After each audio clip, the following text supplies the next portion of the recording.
Yo, what is up guys? Delboy here, aka Blue Collar Sports TV. Hopefully you guys are doing well. If you're new here, smash that like, hit subscribe, all of that good stuff.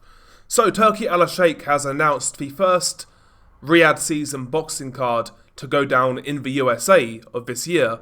Goes down in May, and the card includes Devin Haney versus Jose Ramirez. We've already talked about that fight. Martin Bakole versus F.A. Ajagba, heavyweight IBF eliminator.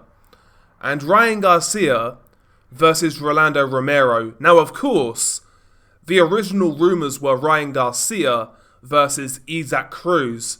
Now, I felt that was an okay comeback fight for Ryan Garcia. I don't really have any interest in Devin Haney versus Jose Ramirez, based off, Ramirez's last fight. Looked kind of washed to me. And I think Devin Haney is just going to outbox Jose Ramirez quite comfortably. At this stage, I just think Jose Ramirez is too one-paced and too long in the tooth, really, to give Devin Haney any real issues. But we will see. But Ryan Garcia versus Rolly Romero, man, for me, this is a downgrade on Isaac Cruz. I felt Isaac Cruz, despite being a big underdog, maybe could ask a question or two from Ryan Garcia. Being a very short, compact fighter. If he could get on the inside and maybe work, who knows?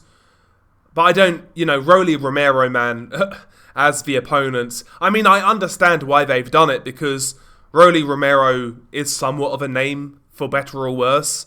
And, I'm sure the build-up to Ryan Garcia and Rolly Romero will be fun. It's probably going to be crazy. Ryan Garcia, we know about Ryan Garcia in recent years. That guy really has gone off on the deep end, and Rolly Romero is just Rolly Romero, room temperature IQ, but I have to say, after this fight, he may go down into the negative digits for IQ, quite frankly. Or who knows, maybe the opposite could happen. Maybe Ryan Garcia could punch some sense into Rolly Romero. Maybe Rolly Romero is so dumb that maybe head trauma could actually increase his IQ points. I don't know.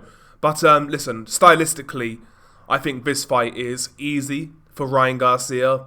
Rolly Romero, of course, was a late starter to boxing. Didn't really have much of an amateur pedigree, and that really does show in his style. The only thing that Rolly Romero has going for him is he's got okay power, and he's clearly a strong guy for his size, You wouldn't want to fight Rolly Romero in the streets because of, that tarred strength. He's got that going for him. But in terms of boxing technique, boxing fundamentals, boxing IQ, there's nothing there. He lunges in, he squares up, chin in the air. Ryan Garcia is a quick-handed fighter with devastating power with the left hook. Rolly could walk into a left hook in the first round and get knocked out. This could be a one-round job. I really think a Ryan Garcia knockout in the first round is likely. And I certainly don't think this fight goes past 4 rounds. Sometimes you look at fights and there's a big underdog, but you look at the fight and you think to yourself, what could this guy do to make this competitive? Or who knows, maybe even pull off an upset. And you may kind of think of some sort of game plan or some tactics he could use to make himself live. This fight, though, I look at Rolly Romero and I genuinely wouldn't know what to tell him, because I don't think he's got a snowballs in hell's chance. I really don't. I think the only chance Rolly Romero has is if Ryan Garcia has a mental breakdown in the ring. If he goes full Oliver McCall, but who's to say Rolly Romero won't have a mental breakdown? He's not exactly mentally put together, is he? Let's be honest here. Just stylistically, I see this one as an easy fight for Ryan Garcia. The openings are going to be there. Rolly Romero is there to be hit. He lunges in too much. He squares up too much.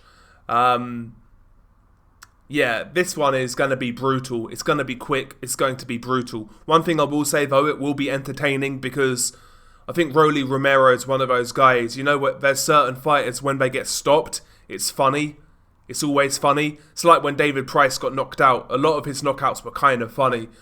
Rolly Romero got stopped against Tank, fell into the ropes, kind of funny. When he got stopped by Isaac Cruz, when he was kind of on Bambi legs, kind of funny. I do think we're going to see another funny knockout here. suffered by Romero. His role in boxing basically is crash test dummy.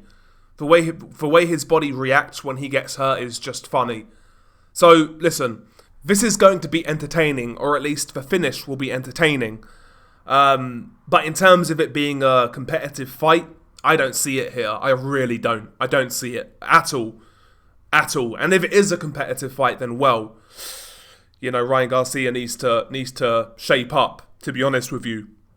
But yeah, Ryan Garcia versus Romero. I can see why they made it, personally. I can see why they made it. And lastly, I mean, Martin Bakole versus F.A. Ajagba, IBF heavyweight eliminator. I think this is going to be a good fight.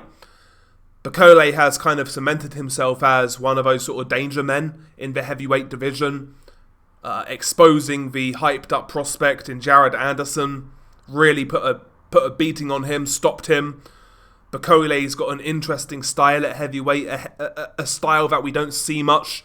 He's a marauding fighter, an aggressive fighter, but he throws a lot of punches. He works the body quite well. For a heavyweight, he shortens his shots up well. He's got a languid sort of style.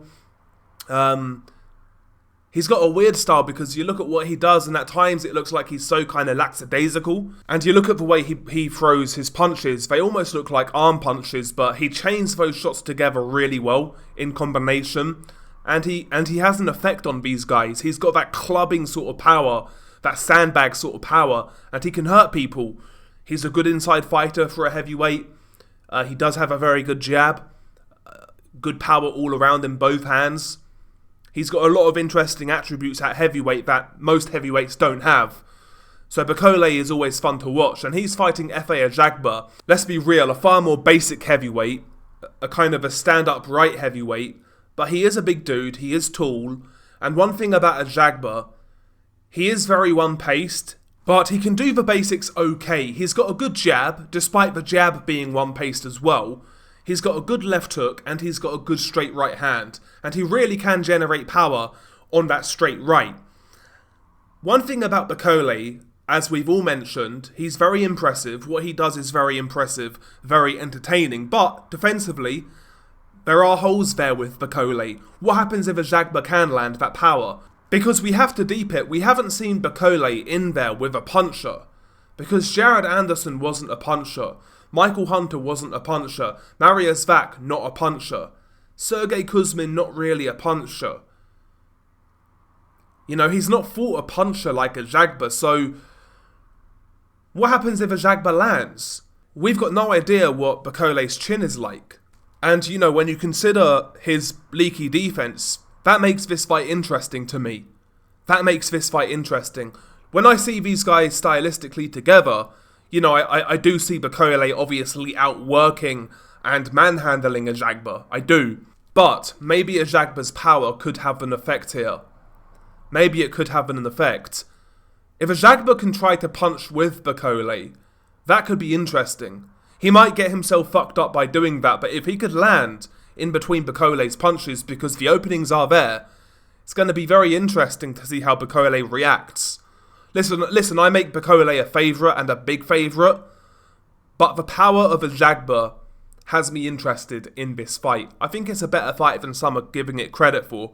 And to me, that's the pick on this card, quite frankly.